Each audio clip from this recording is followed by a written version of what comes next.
me, right? Okay, cool. Oh, here we go. My name is Jeremiah. I am a graduate student from the Asian Studies Department at the University of Hawai'i-Mānoa. My presentation is titled, as Dr. Stark said, Spanish Colonial Art in the Philippines, How Chinese Artisans Produce Localized Religious Texts and Images During Spanish Rule. So this research focuses on the Chinese artisans in the Philippines during the early period of Spanish colonization. The Chinese traders in the Philippines were called sanglai, a word derived from the Hokkien word singli, which means trade. The natives adopted the word as well as by the Spaniards to call the Chinese traders in the Philippines. During the middle of the 16th century, the Spanish established the Manila Galleon, which connected the Philippines and Mexico. This sea trade created a robust global market as goods from Asia traveled across the Pacific in exchange for the silver of the Americas. From a regional perspective, the Philippines became a hub for both the Asian and American markets. Such opportunity was sought after, most notably by the Chinese who were already engaging in trade with the Philippines. A mass influx of Chinese from the southern parts of China became interested in Manila's silver economy. The Chinese who migrated to the Philippines were skilled in every trade, and they became an essential labor source for the colony and the colonizers. Besides entrepreneurs, some talented Chinese artisans assisted the Dominicans in the Philippines. The Chinese artisans produced religious figurines and sculptures and designed the architecture of churches and related colonial establishments. These sacred images and structures served to spread Catholicism in the Philippines. Such artworks and infrastructures may have existed, but the question is whether they are still present today, especially those made by the Chinese in the Philippines. Fortunately, ample records and research have surfaced on religious colonial artworks in the Philippines. However, there is uncertainty for some religious images on whether they were Chinese creations in the Philippines, as seen in museum records. Therefore, my question is, what kinds of artwork did the Chinese artisans in the Philippines produce during the early Spanish colonization, so from 16th to 17th centuries? And I argue that the Chinese artisans in the Philippines produced a localized style of religious artwork, so from the illustration from the Shilu text and our ivory carvings. By creating a distinct style of religious artworks, the Chinese craftsmen had agency as producers of tools meant to expand Catholicism. The sacred statues, specifically santos, became a marker for the elite's wealth and status in the Philippines. So there's been a lot of work done by the Chinese merchants in the Philippines during the Spanish era. Even before Spanish colonization, the Chinese in the Philippines were already well established throughout the archipelago. So like I mentioned earlier, Chinese settlers became a vital source of labor in the Spanish colony. They assisted in building colonial establishments and statues for the missionaries. Relevant to this research is the array of sources claiming that the artworks created by the Chinese craftsmen in the Philippines were distinct because they had Asian elements incorporated in them. And I will talk more about them later in my presentation. These characteristics are elongated eyelids, Chinese clouds, and a fold in the back of figurines. I use these markers to support my argument. For my data, I utilize primary and secondary sources. For the primary sources, I looked at digitized copies of religious texts, so from the Shilu and Doctrina. I archived ivory carvings and an 18th century portrait of a Filipina elite. As for my methodology, I use textual and visual analysis. So what did the Chinese artisans in the Philippines produce during the early Spanish rule? The Chinese artisans who resided on the islands assisted the missionaries in printing the Philippines' first known books. The first discovered printed books published in the Philippines were xylographic religious texts dated 1593. One was titled Doctrina Cristiana en Lengua Española y Tagala, which I'll call Doctrina for short, was written in Spanish and Tagalog. The other printed book was written in classical Chinese titled Bianzheng Jiaojin Chuan Shilu, or Shilu for short. The Chinese artisans use xylography or block printing to print the book's illustrations and content. Um, Xylography is a wood block printing technique that utilizes a carved wooden tablet, inked and pressed on paper. The invention has made it easier to mass produce the same text and images. Xylography was widely practiced by the Chinese even before the Spanish arrived in the Philippines. Hence, the Chinese artisans in the Philippines accustomed to xylography likely provided their assistance in establishing mass printing in the Philippines while in close supervision by the missionaries. Although the book's written content was credited towards the missionaries in the Philippines, it is still nebulous whether the Shilu, a philosophical text, came into light through the assistance of an actual Chinese who was well versed in Chinese classics. According to Cha, Kobo, credited for the Shilu, could not have possibly written the piece on his own with such eloquence and the scholastic manner by just living in the Philippines for less than 5 years, which when the book was published. It would have taken Kobo more than 5 years to write in such a style. Therefore, Kobo could not have written the book and likely received assistance from a Chinese well versed in the Chinese classics. Um, So Wolf, a specialist in rare books and bibliography, claims that the doctrinal illustration resonates with Oriental workmanship. He argues that the woodcut differs from the Chinese and Mexican cuts. Furthermore, the clouds are characteristically Chinese, while the background buildings are Eastern temples rather than European churches. And I wanted to use Wolf's description while comparing the Doctrina and Shilu illustrations next to each other. Comparing the two illustrations from the Doctrina and Shilu side by side, the aesthetics are quite similar. For example, from clothing, facial features to hair length, St. Dominic from the Doctrina illustration looks the same compared to the missionary in the Shilu. The only difference is that the priest in the Shilu illustration does not have a star underneath him and is not holding a lily, both the usual symbols of St. Dominic. This suggests that the man wearing a black robe in the philosophical text is not a saint, but a missionary. Other similarities present between the two illustrations are the swirling clouds and shaded ground. These commonalities confirm that the same Chinese artist likely created both images. So next, what did the Chinese artisans in the Philippines produce during the early Spanish rule? The Chinese craftsmen created religious figurines and sculptures that served in colonial establishments like the church. These are three ivory carvings which the Chinese artisans in the Philippines made. Before I get into details about the images, I backtrack a little bit. So many scholars describe the religious figurines and artworks produced by the Chinese artisans in the Philippines as distinctive because they contain Asian elements like elongated eyelids and Chinese clouds, which emphasizes the influence of the artists who created them. Additionally, a fold in the back of a Catholic image suggests a Chinese artisan's work in the Philippines. And finally, Catholic figurines and icons with Asian features have become an indication of Chinese influence. So the first image is titled The Crucified Christ, which can be found on the Harvard Art Museum's website. It is an ivory carving of Jesus on the cross. Based on the sculpture's description, it was likely made in the Philippines by Chinese immigrant artists known as Sanglai and was used to convert the local population to Catholicism.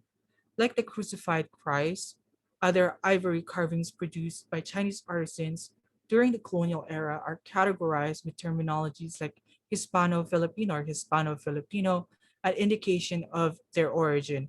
One ivory carving that falls under this category is titled The Virgin of the Immaculate Conception, produced in the Philippines during the 18th century and is now in the Metropolitan Museum of Art. This piece is described as distinct by the tuck in the carving's back. As stated earlier, such a feature indicates that a Chinese artisan made it in the Philippines. Further, the image's elongated eyelids also suggest a Chinese artist's work. Finally, another existing record of an ivory carving produced in the Philippines with Chinese influence is in the Walters Art Museum collection. The painted ivory carving titled Our Lady of the Rosary depicts the Virgin Mary carrying a rosary and the Christ child who is, who is also holding an orb.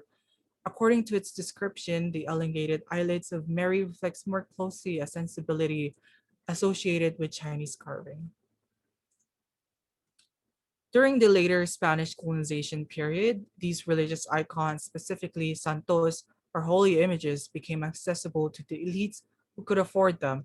This painting of Severino Campo de Arroyo, dated 1885 by Simon Flores, is an example of the portraits being commissioned by the elites or ilustrados to flaunt their newfound wealth and social status in the archipelago. Therefore, the Virgin Mary in Severina's portrait, which was likely the creation of a Chinese artisan in the Philippines as they continued to dominate the trade, translates into the identity of a specific group of Filipinos, the wealthy Catholics. Flores painted other similar style of portraits around the same period, which emphasizes the growing interest amongst the elite in the Philippines during that period to capture their life or lifestyle through painted portraits. So painting in oil on canvas, Flores painted the portrait of Andrea Dairit, which is not included in this slide, but the Kiason family is included, which is on the right side of the slide. According to Clark, it reflects the family's prosperity as the painter faithfully recorded the refinements of the new culture. The Kiasan portrait is similar to the portrait of Severina. Both portraits are exuding culture and social status through their clothing and body ornaments. However, what differs between the two is the Kiasan's background of their interior home, which includes chandeliers and curtains, stands a stark contrast to Severina's ivory sculpture of the Virgin Mary, which not only implies wealth but also her religion. Although the backgrounds of both portraits differ from each other, they nevertheless serve the same purpose of showing the social status of the subjects in the portraits. Finally, the rosary on the table next to Severina, a tool used to aid in prayers, emphasizes Severina's devotion to Catholicism. Overall, the divine image, including the rosary, conveys Severina's identity, her social status, and religious values. In conclusion, I argued that the Chinese artisans in the Philippines produce a localized style of religious artworks, from the illustrations of the Shilu text and ivory carvings.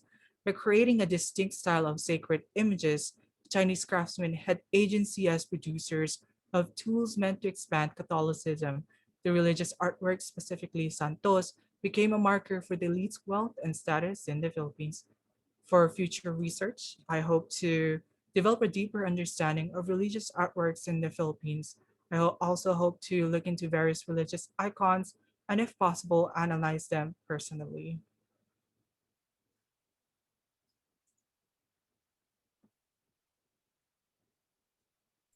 Thank you very much, Jeremiah.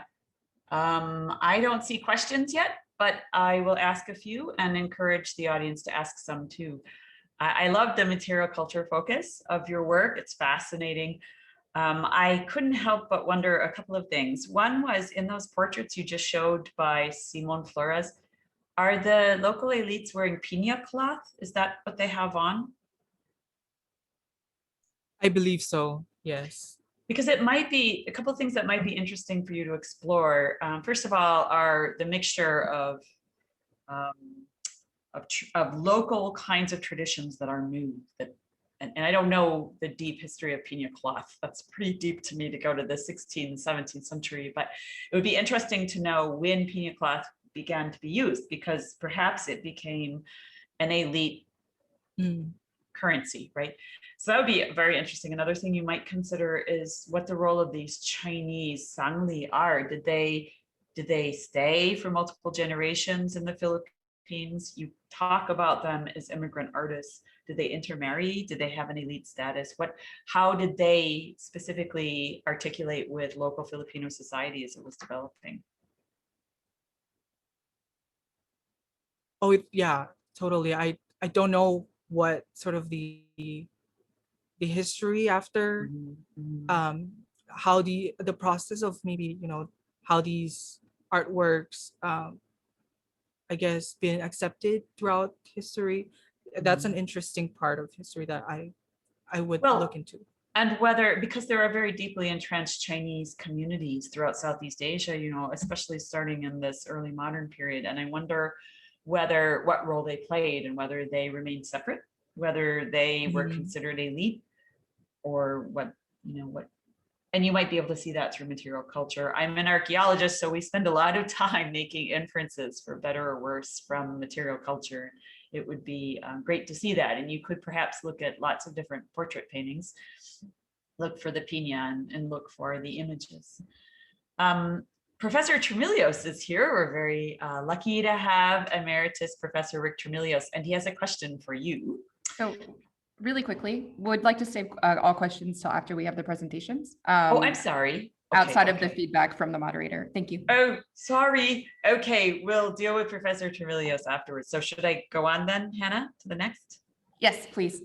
Oh, sorry. All right. So now our next paper takes us from the Philippines to Vietnam.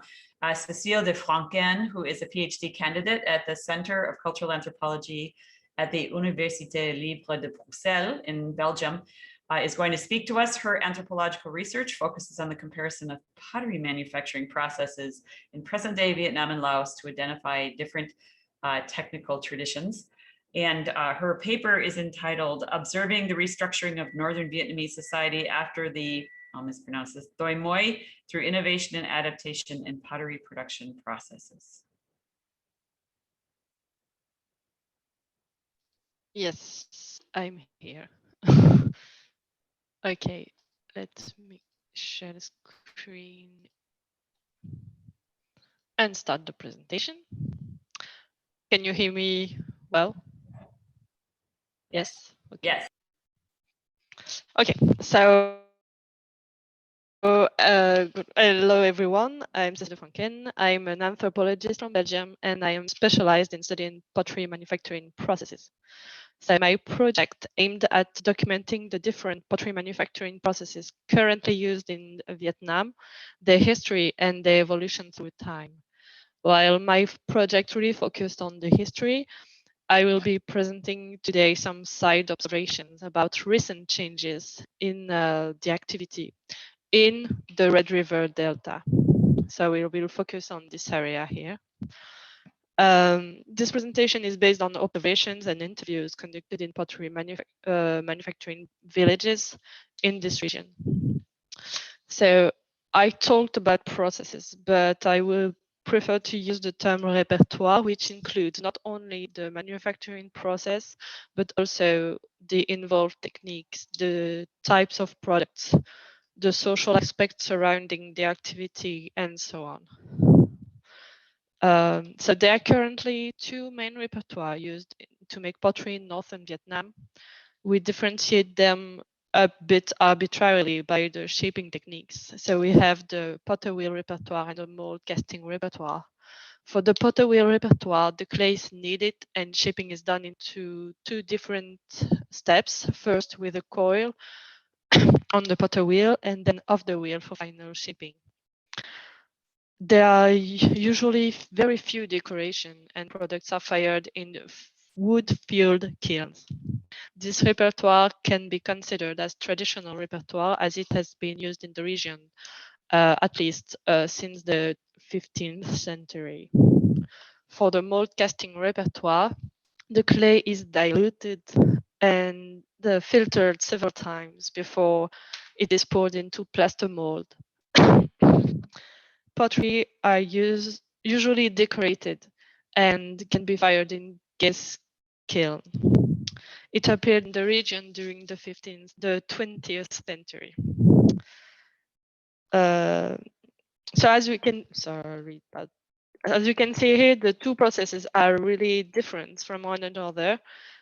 But the starting point of my reflection was when I visited the village of Huynh, where both are used in parallel within the same workshop, which, as you can see,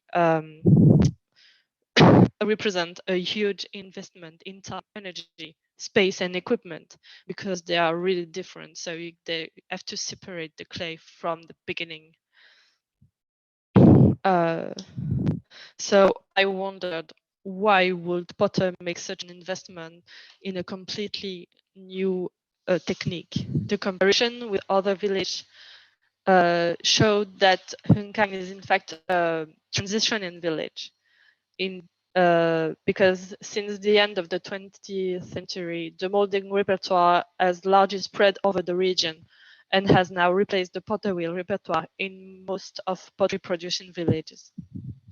Huynh is then one of the few villages where the wheel repertoire still exists.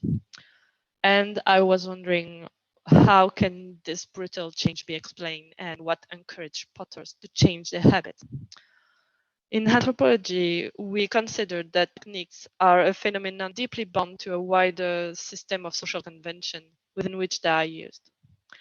This means that the use of a technique is not only determined by the availability and efficiency of the technique, but also by tradition and social representation. Thus, major changes in techniques, such as transition from the wheel repertoire to the mold repertoire, can stem from major social changes. And indeed, in Vietnam, at the end of the 80s and beginning of the 90s, Vietnam has undergone major social political changes with what is called the Đổi Mới, the economic opening of the country. At the time, Vietnam was closed from the outside world in a communist economy. And in only a few years, the country opened up an international market. This, of course, led to major changes within the society and social representation and values. Such an important change in the society can explain the need for technological changes. Then the question that we are going to address is why the mold casting repertoire is better adapted to the new social environment, and why the real repertoire cannot fit in anymore.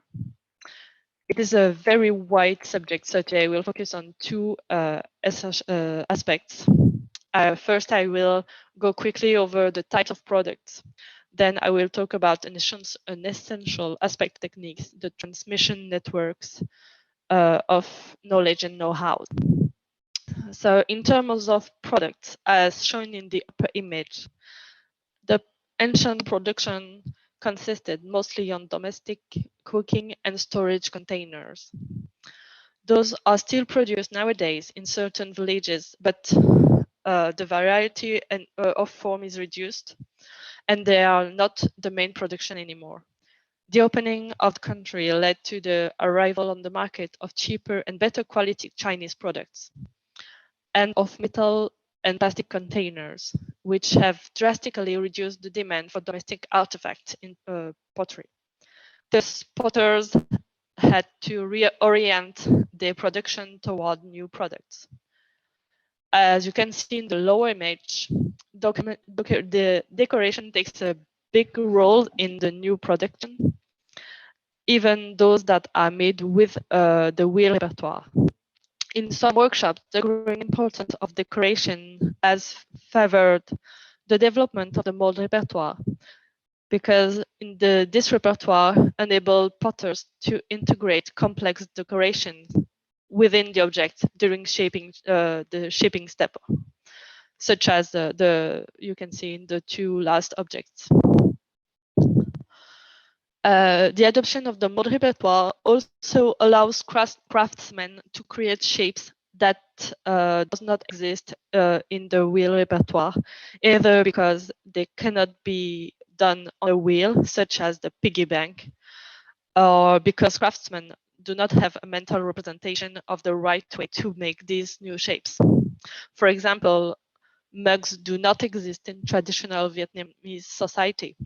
It is easy for potter to adopt new techniques to make these forms, while they would not do it for traditional shapes for which they already have well-defined mental schemes. Now let's move on to the question of knowledge and know-how transmission networks. Pottery making used to be a familial activity. The carried out interviews led no doubt on the importance of passive learning, but potters had while growing up within such environment. They seem to have received little to no formal teaching until they eventually became potters around the age of 15. As these techniques have always been part of their lives, they bear an important in the identification, meaning it is how we make pottery in this village.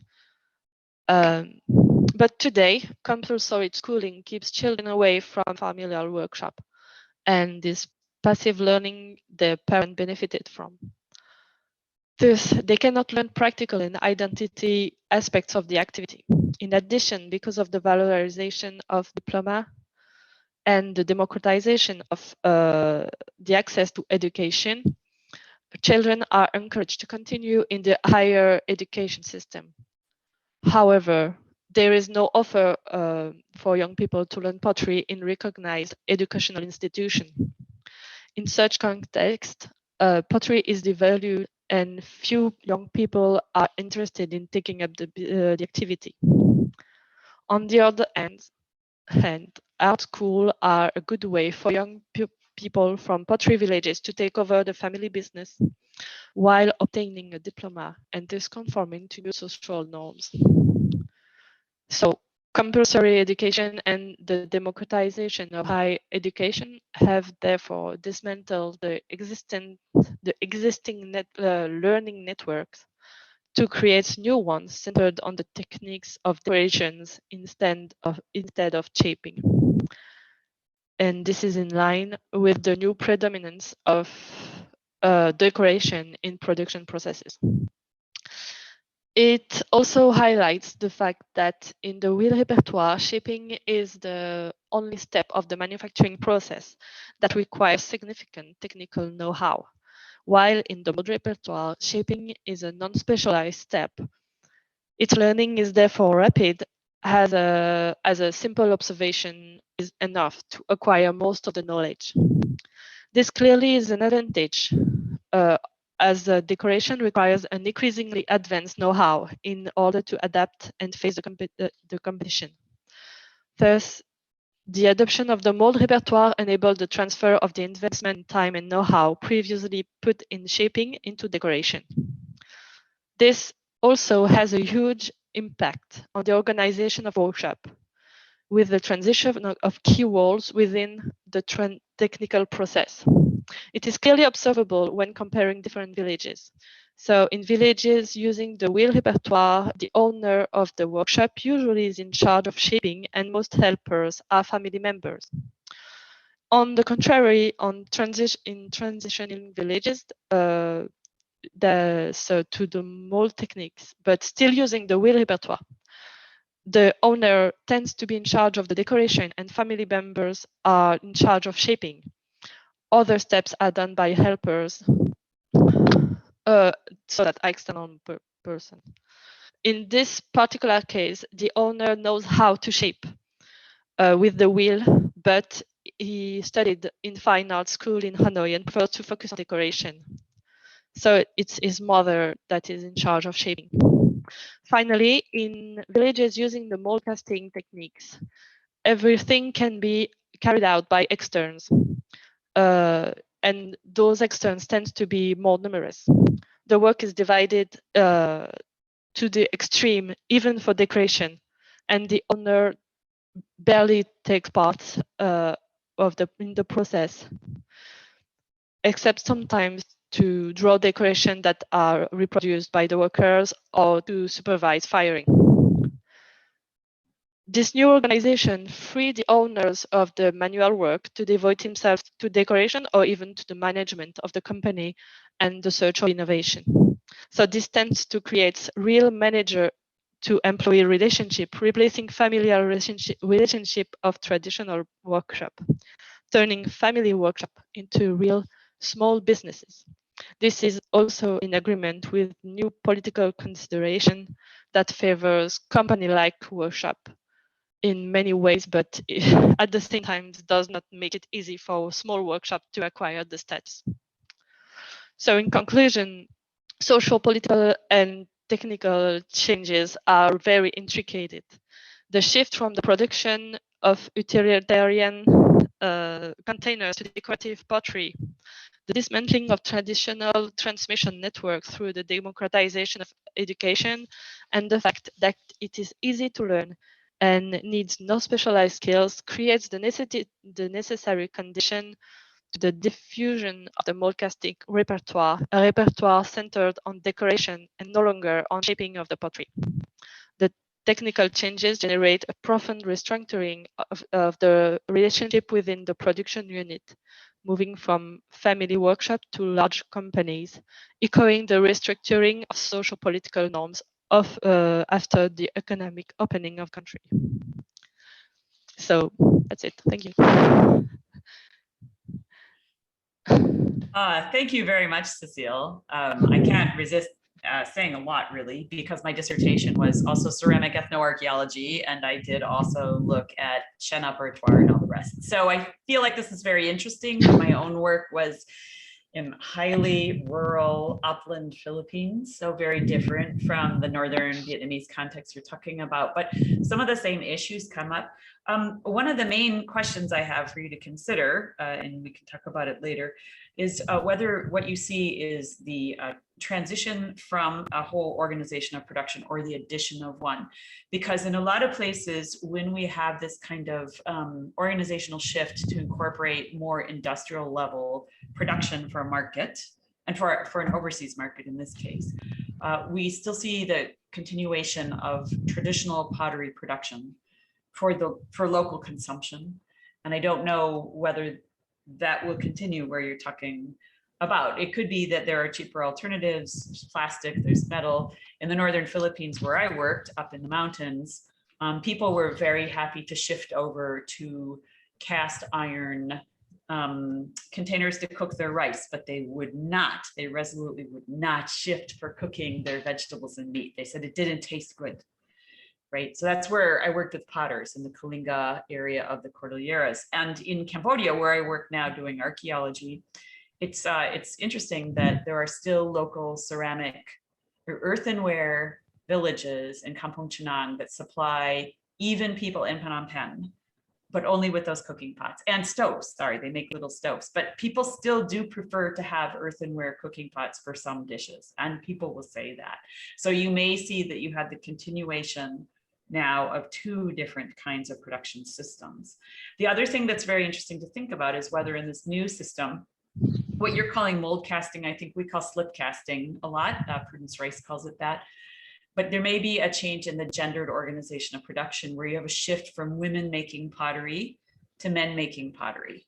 And that would be interesting to explore, particularly because across a lot of Southeast Asia, women are more quickly moving into certain kinds of jobs in cities, and sometimes leave rural areas to go work in factories in cities.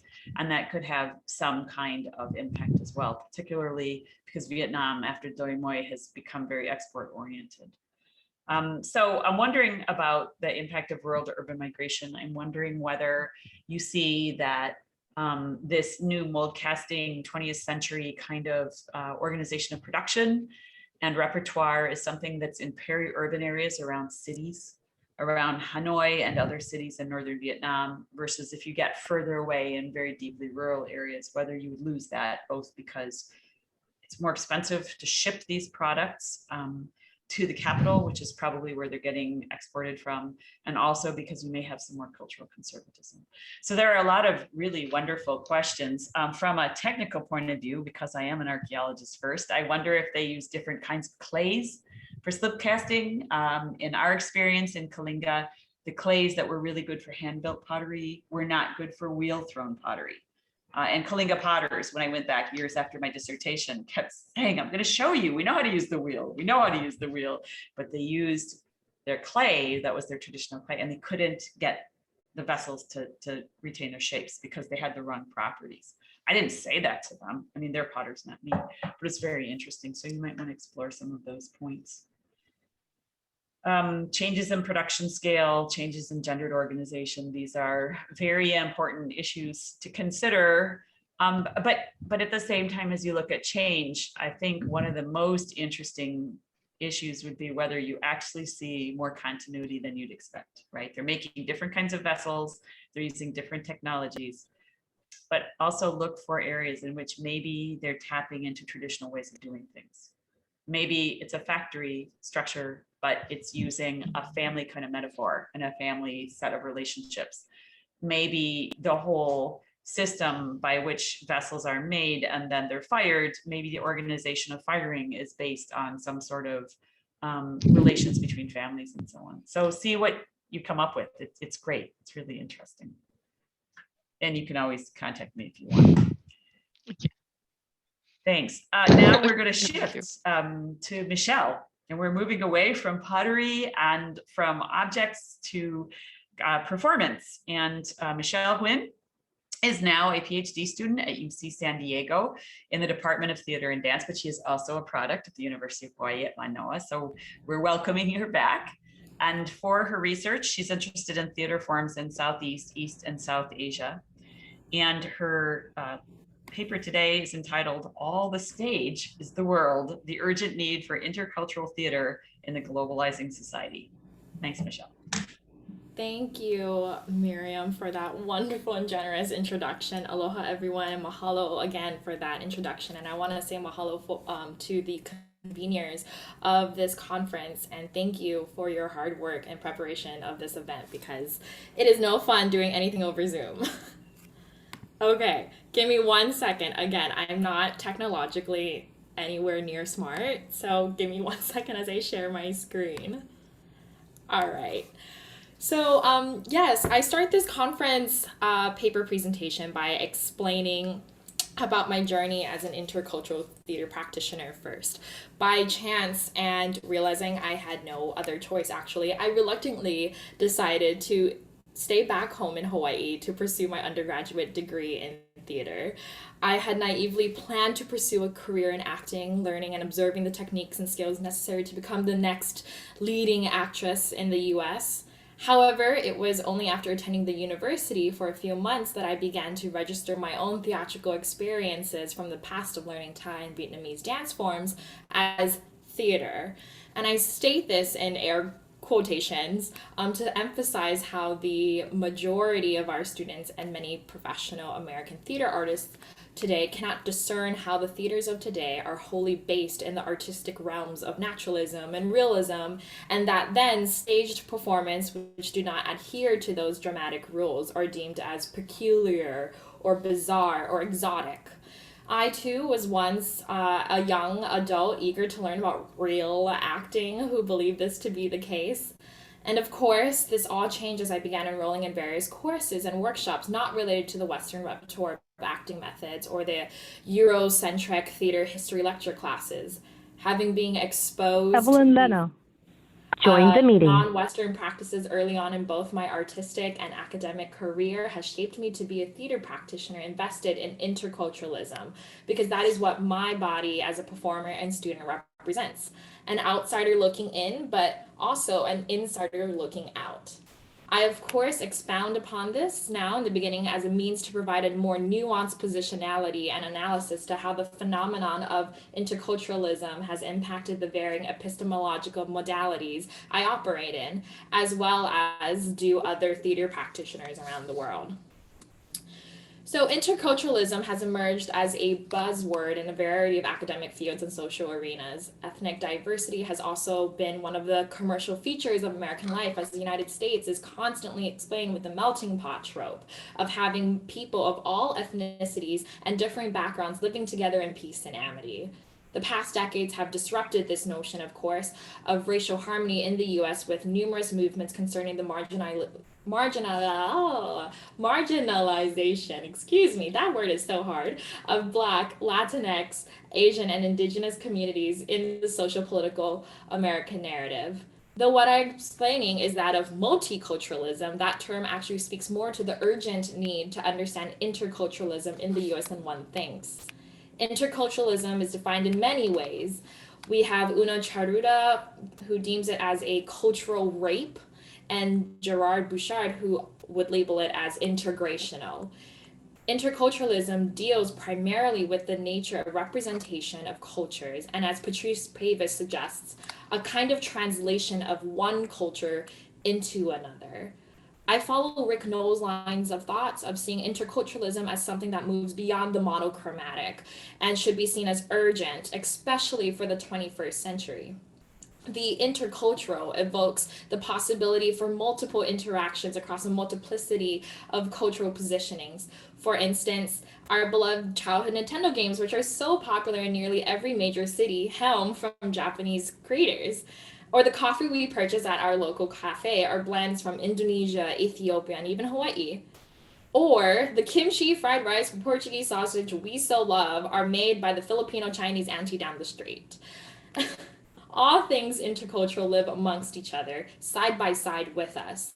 We as a human species have evolved to become more globalized, more connected, and yet take for granted of the multidimensionalities of culturalism and its workings.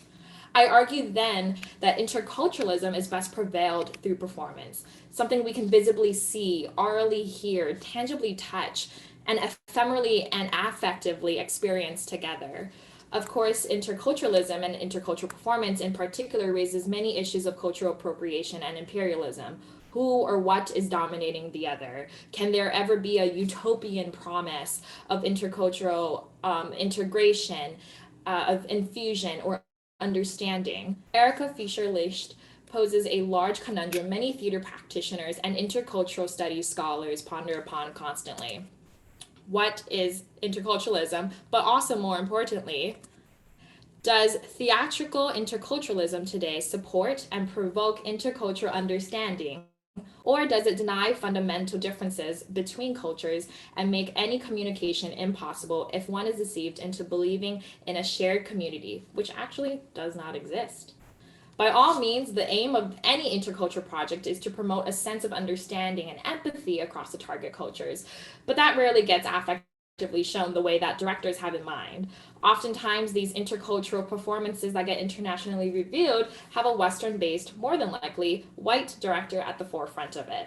I mentioned Peter Brook and Ariane Mnouchkine as a couple to consider. Both European theater directors are doing the job of trying to become more educated about these Asian theatrical forms, such as those from India and or China, but both center their works on the performance of the white body and thus reiterate the narrative of the white colonizer. As someone who finds Southeast Asia to be an incredibly multi- and intercultural space, the subcontinent may hold a certain key analytical framework for when it comes to investigating the imperative need for intercultural collaboration. Historically, the communities that inhabit Southeast Asia have been in constant trade of goods, economics, intellect, and culture for centuries. Whether it be by maritime or land modality, every Southeast Asian country has interacted amongst one another. And not to oversimplify here, each culture bleeds into one another. Bahasa Malaya and Bahasa Indonesia are two phonetically and linguistically similar languages, so too for Filipino Tagalog. Just to name another Southeast Asian language, the consumption of nukmam patis, or better known as fish sauce, is across all the Southeast Asian nations, and the similar maneuvering of the body in Thai, Cambodian, Burmese, and Laotian dance forms. Though the argument for every Asian country being socio-culturally homogenous to one another could be made and has been made, Southeast Asia is unique in its reclamation as a subcontinental region. The term, formally created and distinguished by US militaristic forces, was supposed to place a marker on the region for its difference and indifference to other Asia powerhouses, such as China and Japan. As the demarcation of the Southeast Asian region has a directional sense of negation, the countries joined forces to create an international political coalition and association, ASEAN. The performative behind the combining of powers has now placed Southeast Asia as a region united, a region seen and to be seen. So what happens when we have an intercultural theater production in a space that is so intrinsic to its already intercultural socio-political climate? Successful shows, failed experiments? Of course, the performing arts are very subjective in its analytical nature. There is merit, though, into expounding upon the theatrical intercultural happenings in Southeast Asia to possibly answer and nuance these dilemmas. We have the intercultural case study of the Vietnam National Opera and Ballet Theatre in Hanoi, Vietnam. Pulling from the ethnographic notes from Cheryl Francis Stock, this particular institution is one side of the intercultural coin, an Asian nation representing a European dance form. In 1997, key to note that this is during the Đổi Mới period of now communist Vietnam, the Opera Ballet Theatre took hold of an experimental dance piece titled Through the Eyes of the Phoenix that required the collaboration from 5 Australian artists, 2 of Chinese heritage, and 3 Vietnamese-based artists. Thus, in a sense, this dance theater work sits within and outside of Vietnamese culture. The model for working on this project was to employ Vietnamese cultural traditions as a springboard for inquiry into more present-day dance arenas, rather than using that to evoke a Vietnamese identity based on the past. There was a conceptual shift to instead explore the nostalgic rural past of Vietnam so it can be juxtaposed and contested when considering the urban contemporaneity of Vietnam, especially of Hanoi. Of course, this taps into the trope of having Western artists imposing their labor on the non-white, culturally different individuals to utilize their culture for extrapolation. The Vietnamese government also maintains a policy against cultural pollution, so a new intercultural synthesis must occur in order to also be state sanctioned. I move on to the other side of the metaphorical intercultural coin, having a director conduct a theatrical amalgamation of culture on stage. Ang Ken Sen, an internationally acclaimed theater director based in Singapore who is known for his experimental and large-scale intercultural theater productions, is a theater practitioner that follows this exact trajectory. One of his most provocative works was titled Lear, which offered a new interpretation of William Shakespeare's King Lear. At one level, one could argue that Ang made an attempt to break the monolingual nature of most intercultural theater productions to produce in English or another Western language. But yet still, he chose to transcend communication, performance, and discipline by having performers from Thailand, Japan, China, and Indonesia perform in their native language. However, the hegemonic nature of East Asian representation under the Pan-Asian umbrella is still prevailed throughout this performance.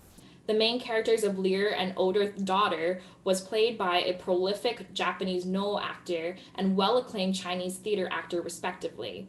Thai and Indonesian dancers were casted as supporting and ensemble characters, and the other named character of younger daughter was played by a professional Thai dancer, but this role of that is of an androgynous figure and does not speak one word throughout the whole production. This then reifies the dichotomies of East Asian imperialism to other marginalized Asian countries, such as that in Southeast Asia, that were formerly colonized or conquered by those exact nations. So in direct response to Ang's production, Rustam Barucha famously asks, to what extent, for instance, is it productive to speak of an Asian model of interculturalism? Do experiments counter Eurocentrist models, or do they succumb to a reverse Orientalism, or more invisibly to a form of self-Orientalism? Can there be a political engaged intercultural practice? Essentially, both of these productions fell into the traps of self-orientalization, but by being dependent upon the labors of exoticism and novelty from these niche performance styles on the Asian body, they then reify themselves as an intercultural production. Though Rustam Barucha's engagements with these concerns with critical empathy, I offer a possible solution, or rather another space to purposely experiment in, dangerously engage with, and radically explore: the Institute of the University. Universities are uniquely equipped to undertake such experimentations, as academic institutions must hold pedagogy as one of its core values in order to function. At the same time, research is another key component to the continuous longevity of any university system. Without research, there is nothing essentially to hold any university accountable for what and or how they teach. So this brings me back to my introduction of this paper and why I explain my ventures of Asian theater at UH-Mānoa. This presentation is not for me to give any sort of special or considerable recognition to my former department and alumni, though which it's very deserving. But this is to argue that though my education received was incredibly niche and unique, the only time that I had ever been allotted such experimentations was during my time as a university student.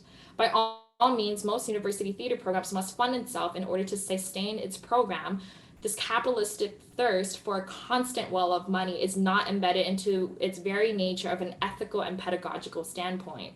Universities do not helm the director as the authoritarian auteur, but can instead shift this role to that of an advisor, cultural liaison, and most importantly, educator.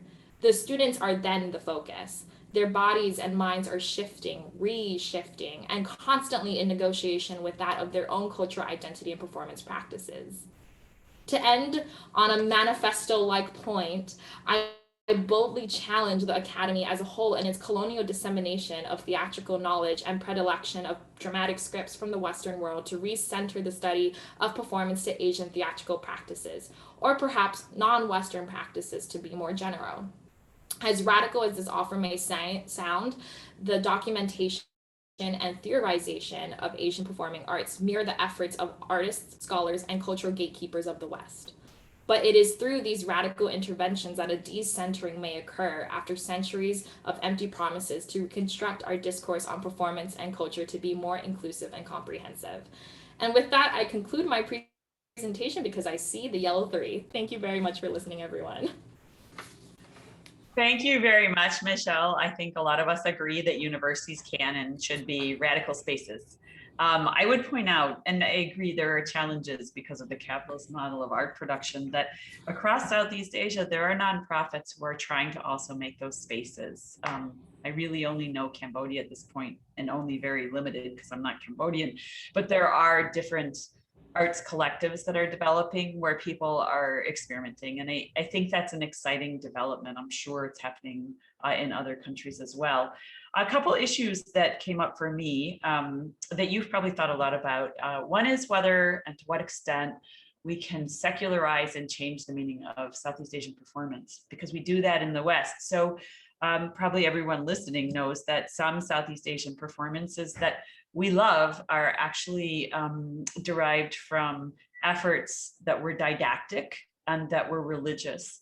So Ramayana is great, right? But it used to be performed at least across much of mainland and Southeast Asia and Indonesia as a way to teach these epics, and the epics themselves encoded political statecraft and notions of conduct.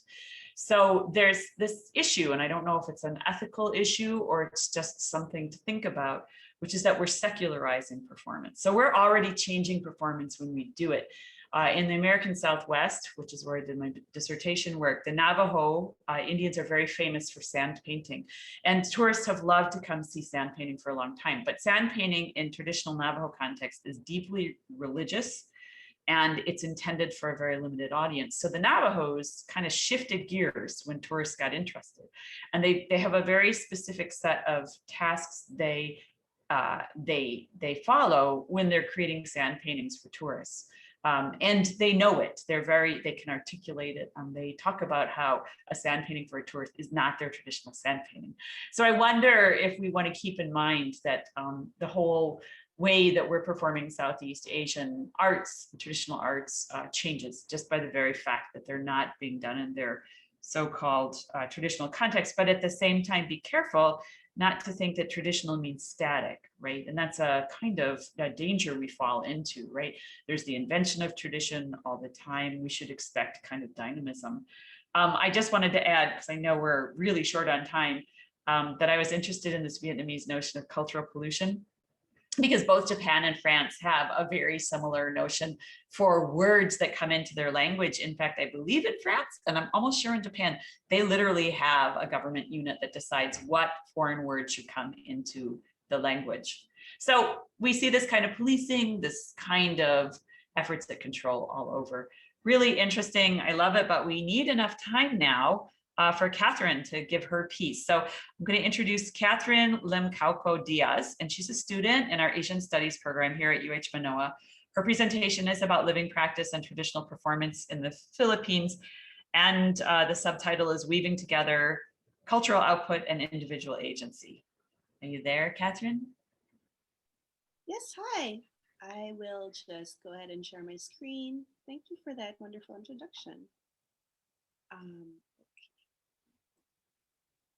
Okay, so in this presentation, I wanted to look at how certain indigenous peoples and how they interact and the people they interact with are managing questions around responsibility and ethical adaptation.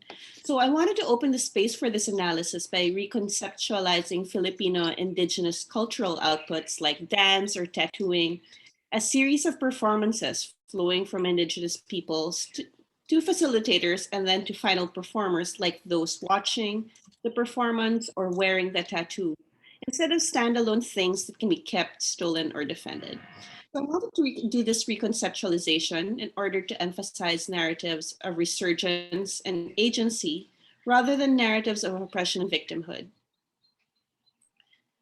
So that is my intervention here, where I want to take a look at dance and tattooing instead of just a static object, a singular thing, into a cascade of performance which moves from the person doing the tattooing to the experience of tattooing to the person who then performs that tattoo on their skin. So this does three things to expand the current literature.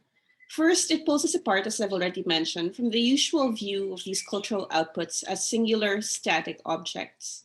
Second, it expands the current literature on settler colonialism and indigenous peoples beyond a deep analysis on a single cultural output or tribe. I wanted to see if I could create a framework that I could apply to different tribes and different cultural outputs. And last, it makes more wiggle room to expand how these peoples, indigenous peoples and others, can live together beyond the binary of oppressed and oppressor. So I've chosen two cultural outputs to take a look at today, and I did this specifically because they're coming from different ends of the Philippines, one from the northern tribe of the Kalinga, way up north, and then one of the Manobos, way down south. So we start first by looking at the Manobos. The Manobo people of Mindanao are described as the most diverse of the ethnic groups in the Philippines. There's more than 100 of them, and each group has its own dialect. Most of them still live in the mountains and rely on slash and burn agriculture. And I'm going to be leveraging the important work of Brian Celeste, which focuses on this particular tribe, the Manobo Pulanguihon. So the dance that he focuses on and the performance I'll be looking at is called the Binanog. It was originally performed as part of a ritual for good harvest, and it's considered a sacred dance as it honors their magbabaya or their god. So it's a major performance in modern cultural festivals like the Sungod Takamanga. It has come to symbolize as well the Manobo's cultural identity and unity. So I wanted to examine how this sacred dance has kind of evolved through time. The second group I wanted to look at are called the Kalinga. And the name Kalinga means enemy, fighter, or headhunter, depending on who you ask. So as you can see, they were named by other people. So they're part of the broader Igorot group of people. And the Igorots managed to combine fierce fighting and knowledge of terrain to resist Spanish colonization. So even American colonization, with their influx of missionaries bringing Americanized education, sanitation, and health practices, was really only accepted in varying degrees. So thus the Igorots and to some extent the Kalinga have continuously fought for freedom and have been able to preserve some of their traditional culture and institutions and continue to live on some of their ancestral lands. So taking a look just quickly at the tribes and their cultural practices, we can identify three parties involved in how they reproduce their dance or their tattoos. So those are the indigenous people themselves, of course, and then the recipients of these practices, so the tourists that are watching the dance or the tourists that come to get tattoos. And last are the facilitators who are working between the indigenous people and their recipients. So these might be tour operators, the government, or other actors of that ilk. So I'll take a look at them one by one just to see how settler colonialism might affect or disrupt their performance, but also how each actor can reclaim agency as they reproduce cultural output. Okay. So first we turn to the indigenous peoples. So indigenous peoples, not just in the Philippines, across the world, have continuously battled elimination, both in the literal sense and in the sense of assimilation for centuries. So this attempted elimination in the Philippines has not ended with the Spanish and American occupations, but continues at the hands of other indigenous groups in the Philippines through legacy structures left behind by colonizers. However, if we take a look at these two tribes at least, an examination of how they relate to cultural performances brings to light examples of resistance and resurgence that might normally go unnoticed. So let's take the Kalinga first. For example, the Kalinga's relationship to tattooing culture has not been easy, mainly because there's a widespread belief that the tattoos represent kills. The idea of savage became a double-edged sword under settler colonialism, which really sought to domesticate Kalinga fighters. So at home, tattoo tribes people were honored for being savage fighters, or for women for being brave enough to endure the pain of tattoos. Outside the group, these tattoos were painted as marks of savages. So Amora Silva, whose work I leverage very heavily for this, writes that elders from the Kalinga who up in the mountains, when they go to lowland towns, often cover up their tattoos with long sleeve shirts to avoid judgment and discrimination. But when she asked to see the tattoos back in the Butbut village, where the Kalinga are from, elders would only allow her to view the tattoos after preparing to show the tattoos off to best advantage, by removing their shirts, oiling themselves, and posing. So the Kalinga elders are not only aware of differing meanings of the performance depending on the audience, but there is an active choice here. They're choosing where to perform, for whom they perform, and how, whether audiences are worthy of seeing tattoos or whether these are to be veiled for a better audience. So I argue that's a clear demonstration of agency and resurgence because it's generative. And this demonstration is obscured when we look at narratives that focus only on understanding the oppressor. For example, when we speak about the elimination of the native, we only look at who's doing the eliminating. There's less space to consider how the eliminated might be expressing their own agency. And I think there is value in studying these smaller demonstrations, while it requires returning to earth and the individual. So the Bonobos also showcase a very deliberate control over their performances. So Celeste details in his paper 3 times he saw the Binanog dance performed. And each of these performances was actually almost a completely different dance done in a completely different context. So in one example, he said that it was the elders doing it, they performed it traditional way, no accompaniment, just dancing to the drums and no choreography. But on the second time he saw it performed, it was the youngsters doing it, and they had brought in speakers, they did choreography, they had costumes, it became a contest. So as he puts it, it's evident that the performance of the Binanog dance can be modified depending on its occasion. The first performance might reflect the ritualistic sphere of the Binanog dance, while the second performance shows how the Manobo performers reinforce cultural identity in form of entertainment. And so those are 2 equally valid but completely different objectives that change the form of the dance. And thus each performance has to be taken on its own. You can't judge the Manobo performance of the Binanog dance as good or bad as a singular output. So, and that type of analysis can often be hidden. The Manobo's intent for each performance determines the meaning of the Binanog and indeed the form of the dance. And so when you think of it as a performance rather than a thing, we discover agency even in what we might term as commercialized performances. And we discover resurgence even when others might find its loss. So analyzing individual performances allows us to discover that a single dance form, depending on the intent of the specific performance, can be both a commercialized showcase for tourists and a sacred ritual.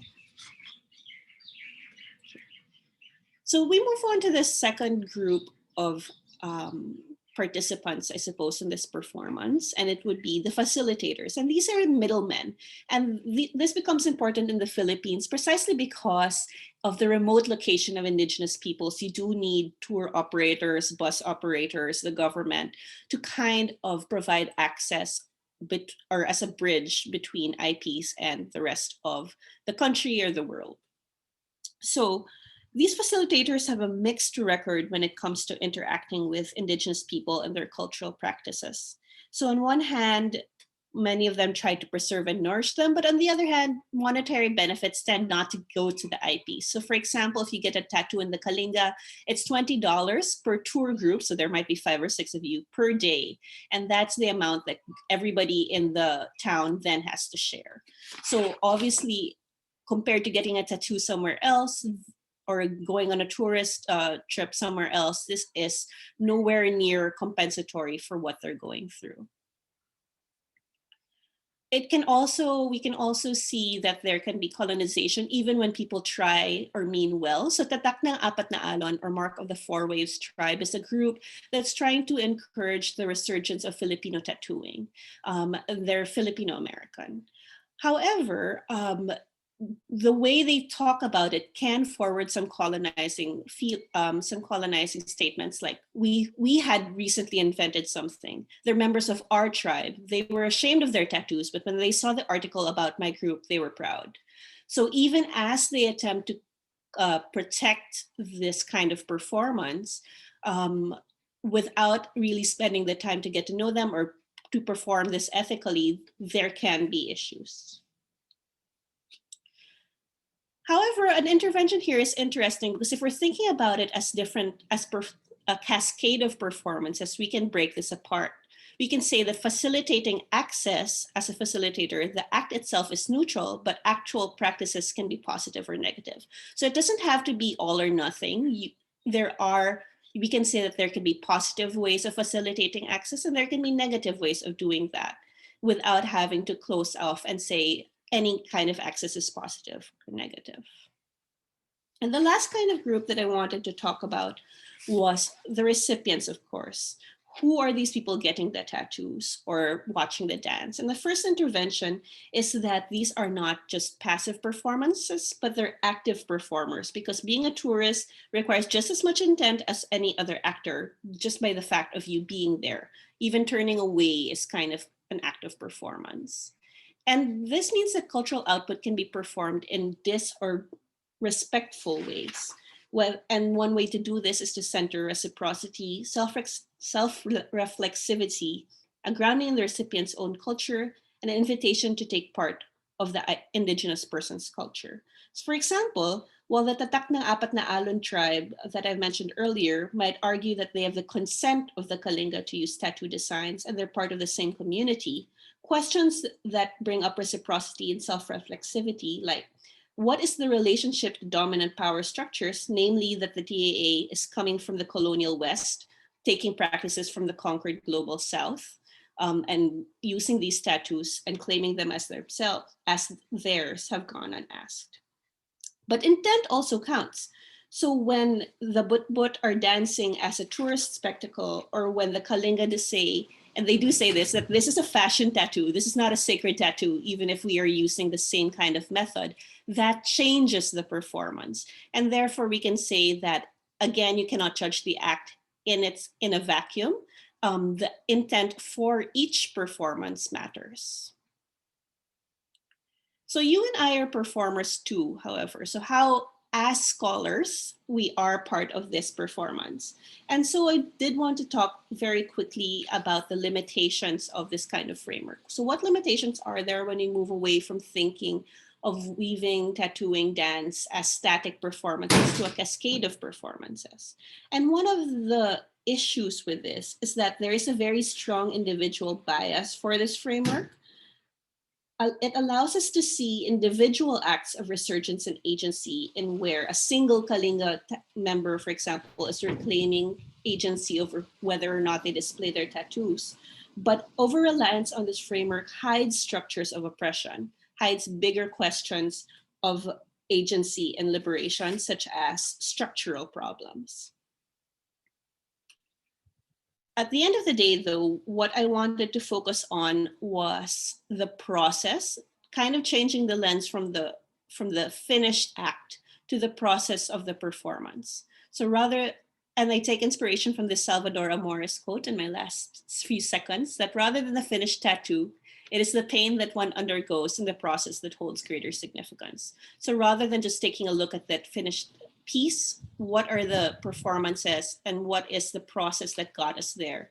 And how do we add to the scholarship of the work by looking at it?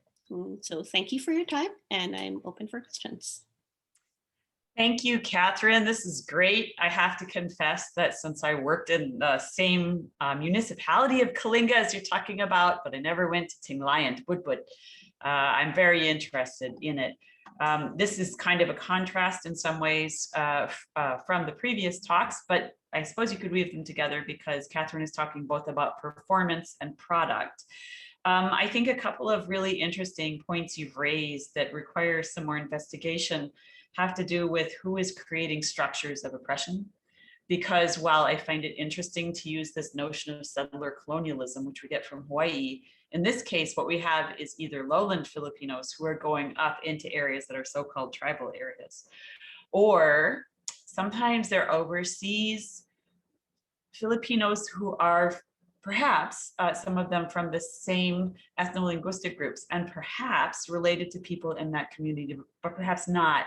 And from my experience, that's in Pasil municipality, not in Tinglayan. What village you come from really matters. And then what municipality you come from matters. And it matters so much that there's tribal warfare. There's a lot of friction between. So all these notions of colonialism and settler colonialism and structures of oppression, they kind of have to be redefined. And I also think it's key to understand who are the facilitators, because it could be that the facilitators play this critical role. I have no idea now, but definitely in Kalinga, that's a role that's important. Are they from the village? What's their relationship? You know, the Kalingas also, to their credit, they're very savvy. So for them, this is a good commercial opportunity, but they also experience their tattoos in very different ways to insiders than to outsiders. So for example, when I did my field work in Kalinga, sometimes we'd see people from Tinglayan and they weren't hiding anything because we were up in Kalinga, right? But I also never talked to them because different areas felt very differently about tattoos. So some of the issues have to do with understanding the broader context of change, the impact of Christianity, which varies quite a bit, who the audiences are. And I did want to say that also for Michelle, that who the audiences for these performances are matters a lot, because sometimes they're audiences that are Filipino, sometimes they're audiences that are not.